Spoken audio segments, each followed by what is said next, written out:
রাহমাতুল লিল আলামিন তিনি ডাক দিয়ে বললেন, আবু বকর, আল্লাহকে ভয় করে কাঁদছো, কান্নার পানির দাম কত জানুনি?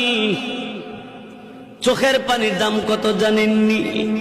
কঠিন কিয়ামতের ময়দানে আল্লাহ নবী জাহান্নামের পারে দাঁড়ায় দাঁড়ায় কাঁদবে আর বলবে, হে আল্লাহ, জাহান্নামের ভিতর আমার উম্মতেরা আছে, উদ্ধার কইরা দাও আল্লাহ, তাদেরকে মাফ কইরা দাও।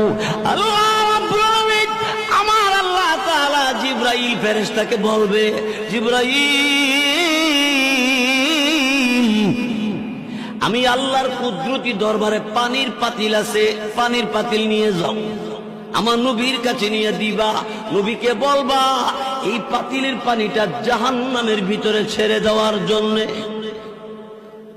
রাসূলের কাছে জিবরাইল পানির পাতিল দিবে, আর জিবরাইল ফেরেশতার কাছ থেকে রাসূল পানির পাতিল পাই